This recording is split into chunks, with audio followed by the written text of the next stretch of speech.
महापोले गावच्या सरपंच उपसरपंच पदाची निवडणूक बिनविरोध संपन्न. तर चला जाऊया भिवंडी तालुक्यातील महापोले गाव येथे सरपंचपदी दत्तात्रय मुकणे व उपसरपंचपदी उबैद हलबे यांची निवड करण्यात आली. यावेळी ही निवड बिनविरोध करण्यात आली. त्यामुळे गावामध्ये एकच जल्लोष निर्माण झाला होता. गावकऱ्यांनी मोठ्या संख्येने उपस्थित राहून नवनिर्वाचित सरपंच उपसरपंच यांना पुष्पगुच्छ व माल्यार्पण करून विकासाबाबत शुभेच्छा व्यक्त केल्या. यावेळी सरपंच उपसरपंच पदाची निवड होता त्यांना शुभेच्छा देण्यासाठी गावकऱ्यांनी तसेच इरफान भोरे यांनी विशेष उपस्थिती दर्शवून त्यांना विकासाबाबत शुभेच्छा व्यक्त केल्या. यावेळी राष्ट्रवादीचे नेते इरफानजी भोरे यांनी गावकऱ्यांना आवाहन केले की यावेळी कोणाच्याही भूलथापांना बळी न पडता विकास हा फक्त आमच्या माध्यमातूनच होत आहे आणि यापुढे देखील असाच होत राहील. त्यामुळे गावकऱ्यांनी एकत्र येऊन अशा भूलथापांना बळी न पडता विकासाला साथ द्यावी असे आवाहन यावेळी गावकऱ्यांना केले. तर चला पाहूया यावेळी आपल्या मनोगतातून बीजेपी सरकारचा निषेध करत पाहूया काय म्हणाले इरफानजी भोरे. ग्राम पंचायत इलेक्शन के सरपंच, उप सरपंच और सारे सम्मान्य सदस्य, इनका मैं दिल से मुबारकबाद पेश करता हूं और ऐसी उम्मीद करता हूं कि आने वाले कल में आप लोग इस गांव की सेवा करें और किसी को कुछ बोलने का मौका ना मिले. मैं आज के दिन हमारे पूरे गांव वालों से का शुक्रगुजार हूं, उनका शुक्रिया अदा करता हूं कि उन्होंने मेरे आवाज पर इस गांव में इलेक्शन नहीं करके सारे के सारे मेंबर तकरीबन सिलेक्शन करके मुझे मदद की. दोस्तों, इलेक्शन में कभी भी जीतना, इलेक्शन खेल के जीतना, उससे ज्यादा इज्जत सिलेक्शन या बिगर इलेक्शन के होना इसमें ज्यादा होती है. आज के दिन मैं ये कहना चाहूंगा कि मैंने हमेशा गांव के इत्तेफाक को तरजीह दी है. मेरी आज 69 साल की उम्र है और एक छोटा सा 72 का शैतानी चक्कर छोड़ो तो मैं ये दावे के साथ कहना चाहूंगा कि मेरे ऊपर एक सादी एनसी नहीं है. बीच में सिर्फ एक बीजेपी और आरएसएस वालों ने गौशाला की एक केस की थी, उतनी छोड़ो तो सादी एनसी भी नहीं है. मैं आपको ये घमंड या गर्व के साथ कहना चाहूंगा कि मैं सारे गांव को लेकर चलता हूं. आप लोगों ने मेरे बीवी को पंचायत समिति में भेजा, उसी वक्त मैंने ये फैसला किया कि मेरे खानदान का कोई भी मेंबर पंचायत में नहीं जाएगा. इससे मैंने ये भी साबित कर दिया कि हम लालची नहीं है, हम ग्रीडी नहीं है, हमको ही सारे ओहदे चाहिए ऐसा बिल्कुल भी नहीं है. सब मिलकर इस गांव को अपन चलाएंगे, इस गांव की तरक्की कैसी होंगी इसके लिए कोशिश करेंगे. यह ऐसा मेरा नजरिया है. अभी आज के ये खुशगवार माहौल और क्या बोलेंगे इसको गोड सभेमध्ये आपल्याला थोडासा कडू बोलावं लागेल आणि ते लाइलाजाच तो बोलावं लागेल. ते जरासा तुम्ही ऐकून घ्या. आमच्या गावात एक पालतू कुत्रा आहे. त्याने 2 दिवस आधी गणेशपुरीमध्ये भाषण देताना असं सांगितलं की विद्यमान खासदार हा विकास पुरुष आहे आणि मी इरफान भोरे हा काही कामाचा नाही, यांनी गावासाठी काहीच केलेलं नाही, समाजासाठी काहीच केलेलं नाही. तर त्याला मी नम्रपणे सांगू इच्छितो की तू रोज सकाळी जेव्हा घरातून रोडवर पडतोय, तो रोड मी बनवलेला आहे, मी अभिमानाने सांगू इच्छितो. त्याशिवाय तू जो रोज घरात पाणी पितोय, तो पाणी देखील मी या गावाला आणलेला आहे. आणि तू ज्या शाळेमध्ये, हायस्कूलमध्ये, कॉलेजमध्ये शिकलाय की नाही शिकला मला माहित नाही, तो कॉलेज बी मी या गावाला दिलेला आहे, ती माझी देणगी आहे. पुढे आणखी सांगू इच्छितो या गावात जो मॅरेज हॉल आता बनत आहे, भविष्यात त्याच्या मुलाचं लग्न कदाचित त्याच्यात होईल, तर तो बी मी बनवलेला आहे हे मी सांगू इच्छितो. ऍडव्हान्स मला एवढंच सांगायचं आहे की पोरा, तू लहान आहे, तुझी एवढी वय नाहीये, त्याच्यापेक्षा जास्त मी लोकांची सेवा केलेली आहे. आणि नुसत्या मुस्लिम समाजाची नाही केली तर साऱ्या समाजाची केलेली आहे, हिंदू मुस्लिम सर्व. मला माझ्या विरोधात यापुढं कुणबी समाजाचा उमेदवार असायचा. या मतदारसंघात सर्व मतदार जास्त कुणबी समाजाचे आहेत, तरी त्या कुणबी समाजाने मला मतदान करून निवडून दिलेलं आहे. तो अध्यक्ष साधा ग्रामपंचायतीचा मेंबरही झालेला नाही. मग तू काम करायला गेला कुठं? तुला लिहून दिलेली भाषण कपिल पाटलांनी आणि तू स्टेजवर येऊन वाचतोय, तुला लाज वाटली पाहिजे. मी आजच्या क्षणी एवढं सांगू इच्छितो की मी माझ्या राष्ट्रवादी पक्षाच्या मीटिंग मध्ये विद्यमान खासदार बद्दल जे काय बोलायचं होतं ते बोलून चुकलंय. फक्त एकदा आणखी रिपीट करतोय की पोरा, तुला अद्याप काही समजलेला नाही. मी तालुक्यामध्ये त्याच्या जवळ जेवढा होतो त्याच्या जवळ माझ्यापेक्षा जास्त कोणी जवळ नव्हता. तो जेवढा वर आला आहे त्याच्यापेक्षा जास्त तो आज आला आहे. मी या पालतू कुत्र्याला असंही सांगू इच्छितो की त्याने गणेशपिढीच्या भाषणामध्ये आमच्या विद्यमान खासदारांनी 35 लाखाचा एक रोड, 1,12,00,000चा एक रोड या महापुली गावासाठी दिलेले आहेत. आता आपणच न्याय करा.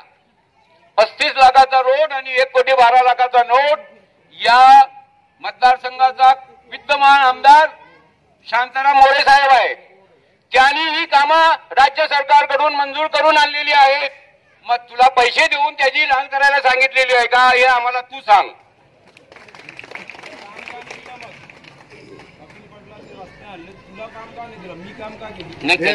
ते काम बी इथं नाही. मला आणखी एक सांगायचं आहे की विद्यमान खासदाराने चॉकलेट दिलाय तुम्हाला. 5 लाख रुपयाचा बस स्टँड बनवला आहे, पण तोही कुत्र्यांसाठी बनवलेला आहे. माणसांमध्ये उपयोग येत नाही त्याला. दुसरा, एक 5 लाखाची लाईट लावलेली आहे नाक्यावर, ती बी जास्त दिवस बंद असते, कधी चालत नाही. तर ह्याच्यावरून तू अंदाज लाव तर तो तुझ्यावर किती प्रेम करतो. माझ्यासाठी मी तुम्हाला आमच्या या पालतू कुत्र्यांनी माझ्याबद्दल असा एक टीका केली होती की आसेफावर अन्याय झाला होता, रेप झाला होता आणि तिचा नंतर मर्डर झाला होता. त्या केसची तुलना त्याने आमच्या गावात एक मुलीबरोबर जराशी ज्यादती हुई थी उसके और उसका कंपेयर किया था. पत्रकार बंधूंनो, लक्षात ठेवा, आमच्या गावात एका मुलाने, शाळेच्या मुलाने थोडासा अतिप्रसंग करण्याचा प्रयत्न केला होता, झालेला नव्हता. आम्ही त्या मुलाला इथून 3 महिन्यासाठी गावातून हाकलून दिला. हा निर्णय घेतलेला आहे. आणि हा म्हणतोय आसिफाच्या विरोधात निषेध करणारा या मुलीबद्दल केस दाखल नाही हो याच्यासाठी प्रयत्न केला. अरे तुम्ही कपिल पाटलांनी जशी लोकांची घरं तोडल्यात, गावात 2 ग्रुप बनवल्यात, तसा तुला धडा शिकवलाय का? या गावाला मी आहे तोपर्यंत मला चालवायचा आहे, कसा चालवायचा आहे ते तू शिकू नको. मी नम्रपणे आज सांगू इच्छितो की 1972 मध्ये माझ्याकडून एक घटना घडली होती. ती शैतानी चक्कर होता. मी गुन्हेगार नाही, मी नम्रपणे ती विसरलो होतो. आमचे बाकीचे जे विरोधक होते तेही विसरले होते. परंतु कपिल पाटलाच्या सांगण्यावरून हा पोरगा कुत्रा तो 72चा विषय सारखा हिंगारून आमच्या गावात बेटुटी बेदिली पैदा करण्याचा प्रयत्न करतोय आणि गाव कसा तुटल याच्यासाठी प्रयत्न करतोय. असं जर झाला तर जबाबदार तू असशील. मी तुम्हाला सांगू इच्छितो गावकऱ्यांना की या आधी या गावात या नाक्यावर मोठी भांडण झाली होती, मारामारी झाली होती. मारामारी व्हायला कारण हा कुत्राच होता. या कुत्र्यामुळे तर भांडण झाला होता. परंतु प्रत्यक्ष रिक्षात जेव्हा मारामारी चालू झाली तर हा साला कपडे वाचवून बाजूला जाऊन उभा राहिला आणि व्हिडिओ शूटिंग करायला लागला.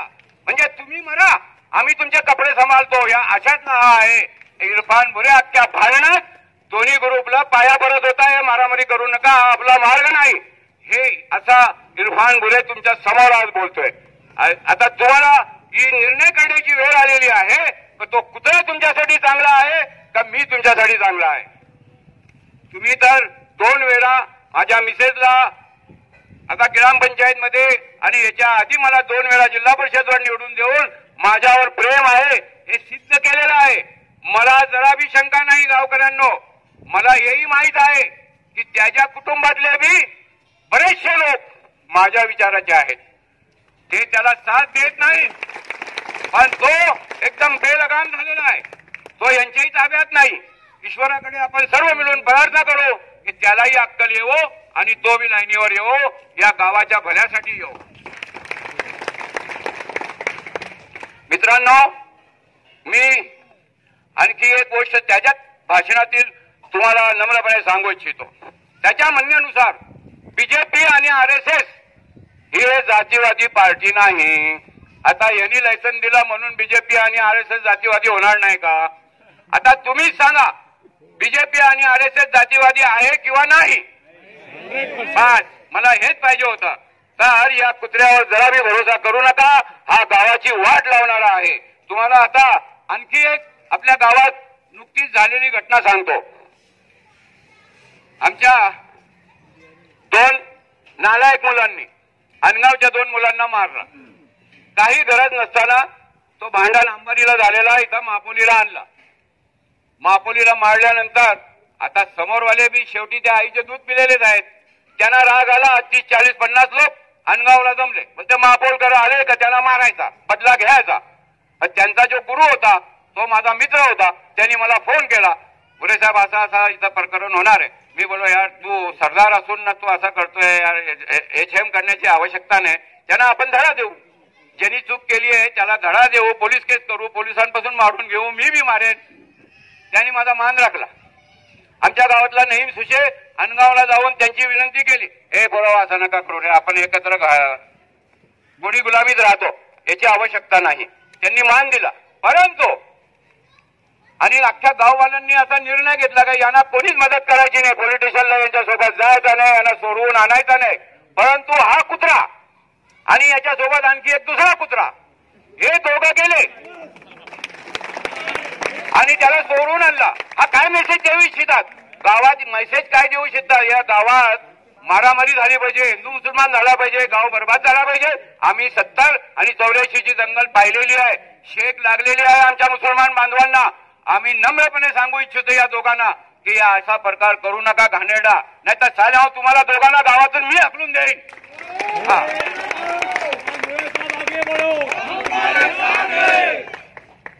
मी आता गाव लेवल पुरता बोललो आहे, चिकार आहे. आजच्या क्षणी मी एवढा सांगू इच्छितो की आपल्या या देशामध्ये आज बीजेपी शिवसेना विरोधी लाट आहे.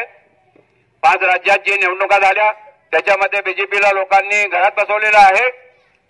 थोडक्यात आपल्या महाराष्ट्रात आणि देशात ज्या लोकसभेच्या निवडणूक होणार आहेत त्यामध्ये देखील जनता हे मन म्हणून बसलेली आहे की या बीजेपी सरकारने जे जे काही आश्वासनं दिली ती पूर्ण केलेली नाहीत, यांची लायकीच नाहीये सरकार चालवायची.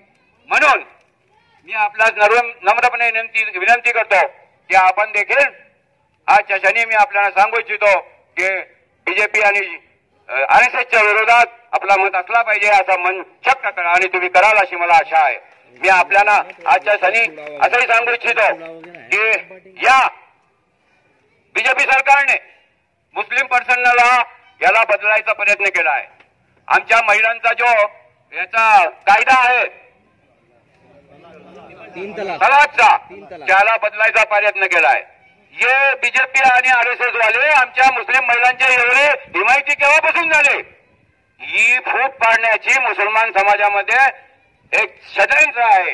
हा बामणी गावा म्हणतात त्याला साध्या भाषेत. जेवढे बी मंत्री आहेत ना मॅक्झिमम 52 आहेत. हा दुर्दैव या भारताचा की 6 आणि 3.5% आहे तुम्ही आणि अख्ख्या भारतावर राज्य करता. बहुजन समाजाला आता अक्कल फार कमी आलेली आहे अद्याप माझ्या मते. या निवडणुकीत त्या बामणांना हाकलल्याशिवाय राहणार नाही असा चंग करा. मी तुम्हाला सांगू इच्छितो 5% आपल्या मुसलमानांना रिझर्वेशन दिला होता. कोर्टाने त्याला कायम ठेवला तरी देखील या फडणवीस सरकारने या बामणी सरकारने तो रद्द केला आणि केंद्र सरकारने बामणांना 10% रिझर्वेशन दिले आहेत. ज्या अख्ख्या भारतावर राज करतात. जज बघा ते बामण, सेक्रेटरी बघा ते बामण, मंत्री बघा ते बामण. आता यांना कशासाठी 10% पाहिजे? बहुजनांचा हक्क हे मांडण्याचा प्रयत्न करतात. मित्रांनो, नोटबंदीचा फार मोठा एक कांड केला या लोकांनी. नोटबंदी करून बीजेपीचे जे काले पैसे आहेत ते गोळे केलेले आहेत. जीएसटीचा कायदा आणला, लोक हैराण झालेले आहेत. कष्टकरी, शेतकरी सर्वांना त्रास झालेला आहे. तुम्ही आपल्या गावातच बघा, आपल्या गावातली मुलं या आधी मोदी सरकार यायच्या आधी रोज आपल्या नाक्यावर सर्व दलाल जमिनीचे बसायचे. जमीन खरेदी करणारे आपल्या गावात यायचे आणि रोज ते पैसे कमवायचे. आता तेव्हापासून धंदा होतोय का? अजिबात होत नाही. सर्व दलाल रडतायत, सर्व समाजातले लोक रडतायत आणि म्हणून आपण यांची यांना जागा दाखवा. आणि तुम्हाला दुसरंही सांगू इच्छितो, गुजरातमध्ये कत्लेआम केलेला आहे मुस्लिम समाजाचा या मोदी आणि अमित शहाने आणि तेच आज केंद्रात मंत्री आहेत. यांची जागा खरी जेलमध्ये पाहिजे. आता असा करा तुम्ही, काँग्रेस आणि आघाडीला सत्तेवर आणा, ते नक्कीच यांना जेलमध्ये ठेवतील याच्यात दुशंका नाही. मी आजच्या क्षणी फार काय आता बोलत नाही.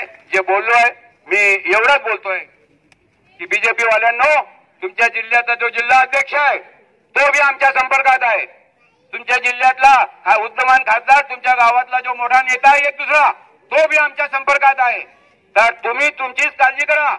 तुम्ही स्वतः राष्ट्रवादी काँग्रेस आणि काँग्रेसपाशी तिकीट घेण्यासाठी पळत आहात. तर याचा अर्थच असा आहे, त्या काल्या कुत्र्याला बोलतोय मी, पालतू कुत्र्याला, की उद्या परवा जो खासदार राहणार नाही आणि तुझी गरज त्याला भासणार नाही. म्हणून तू आताच काय निर्णय घे चांगला. जर तू राजकीय असशील तर मला काय गरज नाही तुझ्या बिना गरजेच्या. मला या गावाच्या जनतेने सरपंच पद बी आमचाच दिला, पंचायत समिती बी आम्हाला दिली आणि सर्व काय आम्हालाच मिळणार, कारण आम्ही सच्च्या रस्त्यावर आहोत. मी आजच्या क्षणी एक शेवटी असं सांगू इच्छितो की मी जे काय बोललो आहे ते कोणाचं मन दुखवायसाठी बोललो नाही. जे सच्चा आहे ते बोललो आहे. कोणी आपला मन दुखवून घेऊ नका. आणि तो जो काला कुत्रा आहे तो लाईनीवर आला पाहिजे याच्या उद्देशानेच बोललो आहे. एवढं सांगून माझे 2 शब्द संपवतो.